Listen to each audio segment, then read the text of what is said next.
Hello दोस्तों, तो आज भी मैं चेक डिज़ाइन का क्लास लेकर के आई हूँ। इससे पहले वाली क्लास भी मेरी चेक डिज़ाइन की थी और दोनों ही क्लासेस में अलग अलग डिज़ाइंस बने हुए हैं। बहुत सिंपल डिज़ाइंस हैं, ठीक है, जो कि आपको याद करने में भी आसानी रहेगी। आप भूलोगे नहीं इन डिज़ाइंस को। मेहंदी में क्या होता है कि हम डिज़ाइंस जब लगाने बैठते हैं, जब किसी के मेहंदी लगाते हैं तो हमें याद नहीं रहता कि हमें क्या डिज़ाइन लगाना चाहिए।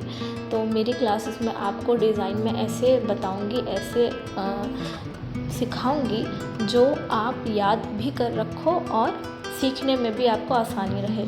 जल्दी मेहंदी सीखने का यही सबसे आसान तरीका है कि आसान डिज़ाइंस को बना करके सीखिए और न्यू डिज़ाइन को बना करके ट्राई करते रहिए, क्योंकि जितना हमारा कीप में हाथ हम उसको आदत लगवाएंगे अपने हाथ को, वो उतना ज़्यादा अच्छा डिज़ाइन बना करके देगा हमें, ठीक है। प्रैक्टिस से हमारा डिज़ाइन नीट और क्लीन बनता है।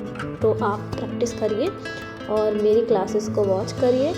मेरी क्लासेस से आप डिज़ाइन लीजिए कि कैसे मैं डिज़ाइन को बना रही हूँ। जो भी डिज़ाइन रहते हैं बहुत ही आसान रहते हैं, क्योंकि और ट्रेंडिंग डिज़ाइन में लेकर के आती हूँ। तो आप अपनी प्रैक्टिस में ये डिज़ाइंस को बनाते रहिए, सीखते रहिए।